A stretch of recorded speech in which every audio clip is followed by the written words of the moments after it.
Assalamualaikum everyone, my name is Muhsin Naqvi and you are watching my YouTube channel. So बहुत सारे students मुझसे पूछ रहे थे कि आपने लैपटॉप प्रोग्राम के लिए अप्लाई किया है, नहीं किया, अगर किया है तो हमें भी गाइड कर दें। तो मैंने सोचा कि मैं एक YouTube वीडियो बना लेती हूँ तो सबके लिए इजी हो जाएगा। अच्छा, अब इसके लिए आप ये कर सकते हैं कि मैं लिंक इसका डिस्क्रिप्शन बॉक्स में ऐड कर देती हूँ। जब आप उस लिंक पे क्लिक करेंगे ना तो आप इस स्क्रीन पे आ जाएंगे जो भी आपको वीडियो में नज़र आ रही है। आप यहाँ पर देख रहे होंगे अप्लाई का बटन है ये वाला। आप अगर इस पे क्लिक करेंगे तो यहाँ पर आपका प्रोसेस स्टार्ट हो जाएगा। सबसे पहले आप यहाँ पर अपना CNI से ऐड करेंगे। अच्छा, तो मैंने यहाँ पर एक रैंडम सा नंबर लिख दिया है, ठीक है। ऑफ कोर्स मैं यहाँ पर सबके सामने अपना CNI से नंबर तो नहीं ना लिखूँगी। सो यहाँ पर हम इन्हें बताएंगे कि हम रोबोट नहीं हैं। सारी ज़िंदगी तो हमारी ना यही बताने में गुजर गई है कि हम रोबोट नहीं है रोबोट भाई। ओके, तो अब आप ये सबमिट करेंगे। सबमिट करने के बाद आप आगे आपके पास आ जाएंगे कुछ इंस्ट्रक्शंस, जैसे कि एक फॉर्मेलिटी होती है। आप फिर भी टर्म्स एंड कंडीशंस जब भी आपको दिए जाएं तो बीइंग अ लॉ स्टूडेंट मैं आपको ये बताती हूँ कि हमेशा पढ़ा करें। लेकिन चूँकि हमें लैपटॉप तो चाहिए तो अप्लाई तो हमें करना ही है, तो पढ़ेंगे या नहीं पढ़ेंगे फिर भी हमें एक्सेप्ट एंड कंटिन्यू तो करना पड़ेगा, चूँकि हमें लैपटॉप के लिए अप्लाई करना है। So I am going to accept and continue, जो आपको यहाँ पर नीचे नज़र आ रहा है। ये करने के बाद आपके पास इस तरह का एक पोर्टल ओपन हो जाएगा। अब अगर आप यहाँ पर देखें तो 3 तरह की इंफॉर्मेशन मांगी हुई है, ठीक है। एक है पर्सनल इंफॉर्मेशन आपकी, फिर एकेडमिक इंफॉर्मेशन है और फिर आपकी है कॉन्टैक्ट वेरिफिकेशन। अच्छा, अब आपने यहाँ पर अपना CNI से तो आपने पहले जो लिखा था वो ऑटोमेटिकली आ जाएगा। उसके बाद आपने अपना फुल नेम लिखना है, ठीक है, फादर नेम लिखना है। फिर आपने अपनी डेट ऑफ बर्थ सही लिखनी है जो आपके ID कार्ड पे है। फिर आप अपना जेंडर इंटर करेंगे, परमानेंट एड्रेस लिखेंगे और डोमिसाइल प्रोविंस, जैसे कि हम आज़ाद कश्मीर से हैं तो यहाँ पर मैंने आज़ाद कश्मीर लिखा, ठीक है। अदरवाइज़ आप अगर पंजाब से हैं और जो भी प्रोविंसेस हैं, फाटा से हैं, गिलगित बल्तिस्तान, पंजाब, ये सारे आप यहाँ पर सेलेक्ट कर सकते हैं। फिर सिटी हमारी तो आ जाती है। जब हम प्रोविंस सेलेक्ट कर लेते हैं ना तो फिर हमारे प्रोविंस में जो सिटीज़ होती हैं उनके ही नाम सामने आते हैं, ठीक है जी। तो अपना सिटी यहाँ पर आपने चूज़ कर लेना है। उसके बाद आपने देखना है यहाँ पर एक चीज़ लिखी हुई है एम्प्लॉयमेंट स्टेटस। तो चूँकि अगर आप एम्प्लॉयड हैं तो भी टिक कर लें, ठीक है। अगर आप नॉट एम्प्लॉयड करते हैं तो भी ठीक है, आपका इससे कोई फ़र्क नहीं पड़ेगा। आप जॉबलेस हैं या आप जॉब करते हैं, ठीक है। सिर्फ आपको जो लैपटॉप है ना वो तो मेरिट की बेसिस पे ही मिलेगा। फिर आप यहाँ बताएंगे are you enrolled as disabled student, ठीक है। आपको मतलब कोई डिसेबिलिटी है या नहीं, तो हमें नहीं है, हम नो लिखेंगे। अगर आपको कोई डिसेबिलिटी है तो आप यस लिखेंगे। Have you received a laptop before, तो अगर आपको किसी और स्कीम में या पहले कभी लैपटॉप मिला है तो आप यहाँ पर चूज़ करेंगे कि किस प्रोग्राम में मिला था आपको, ठीक है। और अगर नहीं मिला तो आप नो करेंगे और फिर नेक्स्ट स्टेप में चले जाएंगे। क्योंकि मैंने अभी सारी इन्फॉर्मेशन नहीं पुट की तो शायद मैं नेक्स्ट स्टेप पे यहाँ से नहीं जा पाऊँगी, तो मैं यहाँ से नेक्स्ट स्टेप ओपन करके आपको दिखा देती हूँ। अच्छा, वो सारी पर्सनल इन्फॉर्मेशन हमने फिल कर ली। अब हम आएंगे एकेडमिक इन्फॉर्मेशन की तरफ।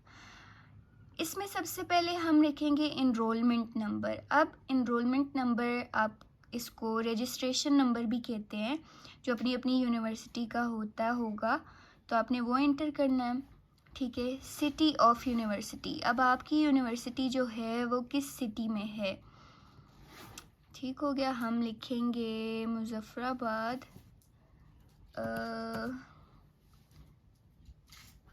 ठहरें, ये आ गई। जब हमने मुजफ्फराबाद लिखा ना तो जब हम आएंगे नीचे कि अब यूनिवर्सिटी का नाम क्या है, तो यूनिवर्सिटी का नाम हमें इजीली मिल जाएगा क्योंकि मुजफ्फराबाद में university of Azad Jammu and Kashmir है। फिर हम अपनी यूनिवर्सिटी का कैंपस सेलेक्ट करेंगे कि कौन सा कैंपस है। हमारे यहाँ पर है चेहला कैंपस है, किंग अब्दुल्ला कैंपस है, नीलम कैंपस, झेलम वैली कैंपस, लेकिन I am from main campus, जो कि जिसका नाम है सिटी कैंपस, तो मैंने मेन कैंपस चूज़ कर लिया। अब हमारे पास आ जाता है यूनिवर्सिटी और डिपार्टमेंट, यूनिवर्सिटी डिपार्टमेंट। तो हमारा है लॉ। अब यहाँ पर आप ये मज़े की चीज़ देखें कि ये कितना स्मार्ट सिस्टम है कि जब मैंने यूनिवर्सिटी और कैंपस चूज़ कर लिया, अब इनको पता है कि हमारे कैंपस में कौन कौन से डिपार्टमेंट्स हैं यहाँ पे, तो उन्होंने सिर्फ वही रखे हैं, ज़्यादा कन्फ्यूजन भी नहीं होगी यहाँ पर। सिर्फ जो इस कैंपस में डिपार्टमेंट्स की क्लासेस होती हैं जिनकी, उनका ही नाम लिखा हुआ है। तो लॉ सेलेक्ट कर लिया मैंने यहाँ पे। डिग्री लेवल हमारा क्या है, बैचलर्स आ गया, ठीक है। ओके, आगे क्या है, degree program currently enrolled in. अब हमारा लॉ में, चूँकि अब यहाँ पर भी देख लें, वो आगे खुद ही आपके लिए आसानियाँ करते जाते। अब मैंने ऊपर लॉ सेलेक्ट कर लिया था, तो ऑफ कोर्स लॉ में LLB ही लिखा हुआ है 5 इयर्स का, तो वो चूज़ कर लिया मैंने। अब date of admission in current degree, यहाँ पर बहुत सारे स्टूडेंट्स कंफ्यूज हो जाते हैं कि हमें डेट नहीं याद कि हमने कब एडमिशन लिया था। तो डेट आपको सेलेक्ट करनी ही नहीं पड़ती, आप मंथ लिखते हैं, ठीक है। क्योंकि मैंने 2018 में लिया था एडमिशन, तो हियर इज़ 2018।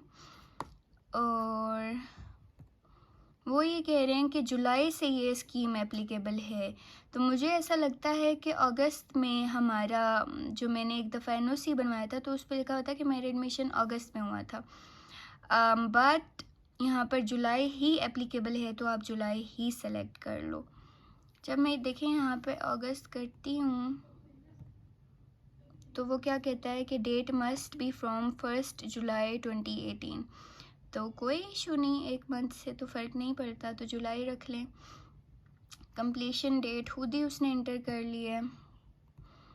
ओके, हम आगे जाते हैं। अब है सिस्टम, हमारा सिस्टम क्या है एग्ज़ाम्स का, एनुअल सिस्टम है या सेमेस्टर, तो सेमेस्टर सिस्टम हम यहाँ पर लिखेंगे। फिर हमारा आ जाएगा सेमेस्टर। जून 30, 2023 से पहले जिस सेमेस्टर को हमने पास कर लिया है उसका नाम लिखना है, ठीक है। अब मेरा 9th सेमेस्टर क्लियर हो गया है, तो मैंने यहाँ पर 9th लिखा। Currently I am in the 10th semester.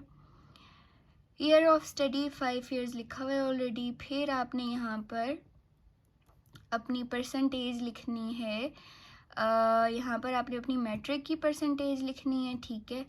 और आगे आपने अपनी लिखनी है FSC की परसेंटेज, ठीक हो गया। फिर आपने यहाँ पर बताना है आपकी यूनिवर्सिटी का ग्रेडिंग सिस्टम क्या है, CGPA या परसेंटेज। तो हमारा CGPA है, तो CGPA, अब मैंने ऊपर लिखा था ना कि लास्ट सेमेस्टर मैंने कौन सा क्लियर किया है, 9th, तो 9th में अभी हमसे पूछेंगे कि आपका GPA क्या था, तो हम अपना GPA जो भी था वो लिख देंगे, ठीक है।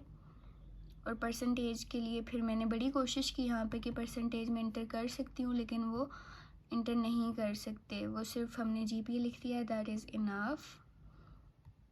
फिर हम नेक्स्ट स्टेप करेंगे, लेकिन मैंने सारी इन्फॉर्मेशन इंटर नहीं की, तो मैं नेक्स्ट नहीं जा सकूँगी, इसलिए मैं ऊपर जाती हूँ और मैं यहाँ से आपको दिखाती हूँ 3rd स्टेप, कॉन्टैक्ट वेरिफिकेशन। तो यहाँ पर मैं लिखूँगी अपना सेल फ़ोन नंबर, ठीक है। जब आप सेल फ़ोन नंबर लिखेंगे ना, तो आपको यहाँ पर आएगा वेरीफाई लिखा हुआ, ठीक है। वेरीफाई के बाद आपको आपके फ़ोन पे जाएगा एक कोड जाने के बाद आप वो कोड यहाँ पर इंटर करेंगे और फिर नीचे लिखा होगा वेरीफाई, तो आपने वेरीफाई कर देना अपने नंबर पे। और सेम यही प्रोसीजर ईमेल के साथ भी होगा, ईमेल इंटर करेंगे, फिर नीचे वेरीफाई का ऑप्शन आएगा और आप उस पर क्लिक करेंगे, तो फिर आपको ईमेल पे कोड जाएगा, वो आपने इंटर करके वेरीफाई करना है। अब कभी कभी ऐसा भी होता है कि यहाँ पर जब आप वेरीफाई नंबर कर देते हैं, तो यहाँ पे लिखा आता है वेट फॉर 15 मिनट्स, तो मैं बहुत कंफ्यूज हुई। 15 मिनट्स तक मैं वेट करती रही, लेकिन उसके बाद कोई ऐसा दोबारा से कोड वगैरह नहीं आया। तो आप, अगर आपके साथ ऐसा हो, तो आप एक बार दोबारा 2-3 बार कोशिश कर लें, ठीक है। और फिर इनको दोबारा से बताएं कि I am not a robot, और यहाँ पर आप सबमिट कर दें। सबमिट करने के बाद आपका यहाँ पर लिखा हुआ आ जाएगा बड़े अल्फाज में कि आपकी एप्लीकेशन सबमिट हो चुकी है। ठीक है, तो आई होप आपको अच्छे से समझ आ गई होगी और अब आप अप्लाई कर सकते हैं इस प्रोग्राम के लिए, और डेफिनेटली आपको अप्लाई करना चाहिए। And if it was helpful for you, please give it a thumbs up और कमेंट करके मुझे ज़रूर बताइए, and share my YouTube channel with your friends, and subscribe if you have still not.